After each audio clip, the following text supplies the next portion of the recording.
Assalamu alaikum. Today we will talk about the do while loop. As it is a loop, so it is used to execute certain set of statements for a certain number of time, depending on the value of a counter variable. This is the generic form of the do while loop. First we use the keyword do, and then there are statements, single statement or multiple statements that needed to be executed, and at the end of these statement there is a while condition.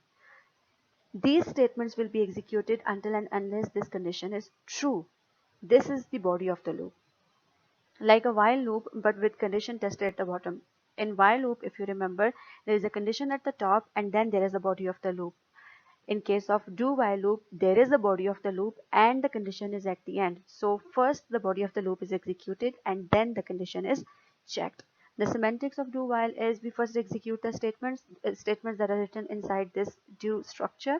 Then we evaluate the condition. This condition is evaluated. If this condition is true, then the control goes back here and these statements are executed again, and then again the while condition is checked. This cycle continues until the condition is false. When the condition is false, the control moves next statement, whatever the statement that is written here, that statement will be executed.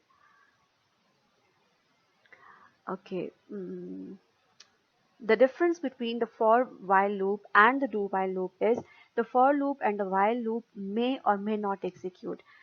If the control comes to the loop for the while loop and the condition is checked, if condition is false, the body of the loop is skipped. The body of the loop may not execute even once, whereas in case of do while loop, the body of the loop executes at least once even if the condition is false. Why? Because the body of loop is executed before and then the condition is checked. So it will execute at least once, then the condition will be checked, it's false, then it will terminate the loop. So the body of the loop in case of do while loop executes at least once even if your condition is false. They're guaranteed to execute at least once. The do are executed once only, then the okay. Baki the same is the same. Now we will come to syntax. The syntax of do while loop. So we will write a program here.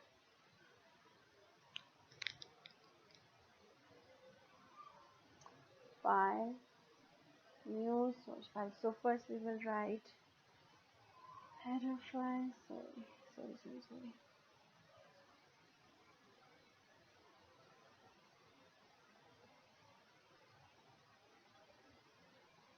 Dot h include dot h int name. Okay, so you need a variable, the counter variable, then the do structure. Inside the do structure there are statement 1, statement 2. These statements are executed, and at the end of the do there is a while condition that is needed to be checked. Another difference is in while loop there is no semicolon at the end, whereas in do while loop the condition is checked at the end, so there we put a colon here. So this is the structure of a do while loop. Okay, now we will see the program here. Write a program that prompts a user to enter a number until the user entered an odd number. The program should terminate if user entered an odd number, and if user entered even number, the program should ask user to enter another number. So inside the do, we will ask the user to enter a number.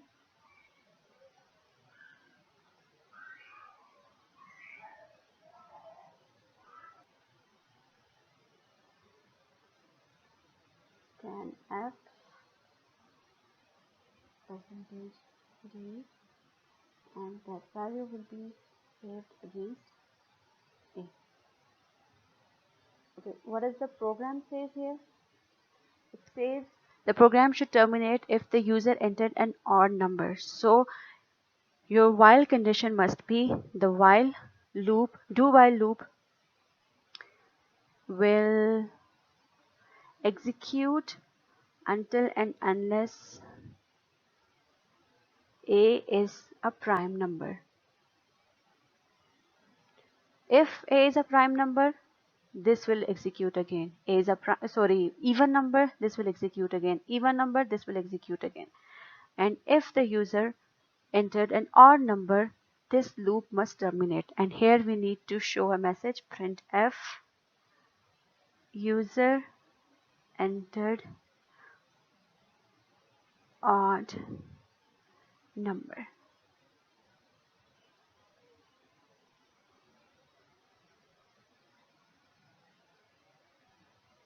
Control X, Control B, save desktop.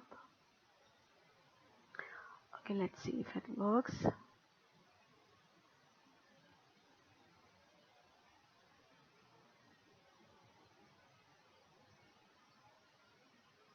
Okay, this is okay.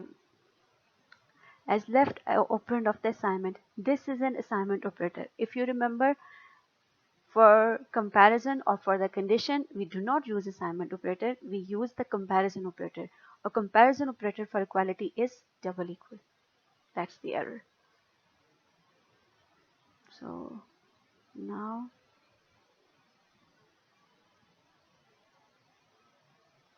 enter the number 6. 6 is an even number, it asks again 8. 8 is an even number, asks again 12. Even number, now I'll enter 7. So the program terminated. Okay, now this was the whole program here. If you see, the program should terminate if user entered an odd number, and if user entered even number, program should ask user to enter another number. That was the program. Now I can modify it in number of ways. For example, I show you. I execute the program and I write a negative integer. It's even but negative. So it's asked again. So there is no check of negative number or positive number. Let's say I modify the program and I say that that program should ask the user to enter number until and unless the user enters the program repeats if user enters positive even number. The program should terminate if users a negative number or a odd number. So this condition here is only for even number. There is no condition for positive number or negative number. Again, if you remember the compound statement and if we have if statement we have used it, that can be used here with while as well. So we are checking the value of A against even or odd. We can also add the condition here where it checks if the value is positive or negative. So it should be both. So we are using AND operator and A is greater than 0. Now it will not it will terminate when I entered a negative value even if it's even, minus 12. Alright, but now this message is incorrect. Now we need to write the appropriate messages. So when the loop terminates, there could either be an odd number or there could either be a negative integer. So we need a condition to see what causes the program to terminate. Was it an even odd number or was it a negative number? So again, there is a decision. We will use if statement. If a percentage 2 is not equal to 0, it means the user entered odd number. Else, if this is also false, it means user entered negative number. Now we will see if it works.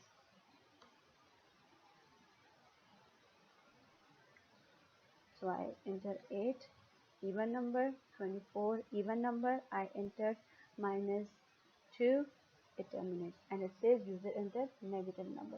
Now I will terminate using odd number, 78, 44, 37. Okay, this is correct. So this is the do while loop. So in this current question, your loop works on the value of the a, and you must ask the user to enter the value of a. Only then you can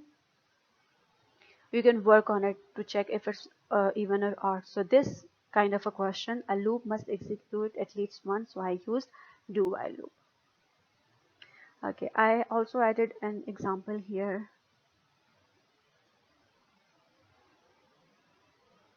Okay, this is palindrome check.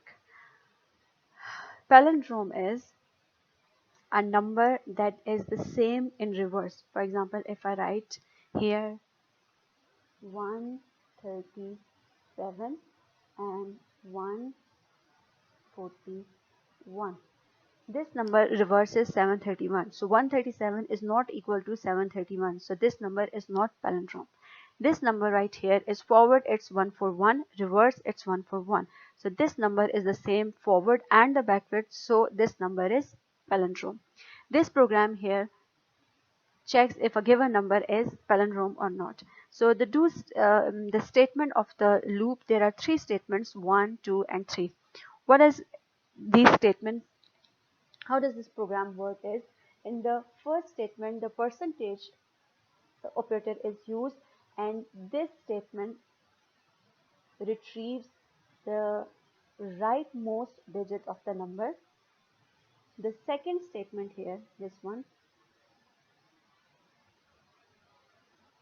it saves the retrieved number here and saves it as the first number in the reverse value. And this third statement updates this number because we have removed the last digit, and updates this number like this.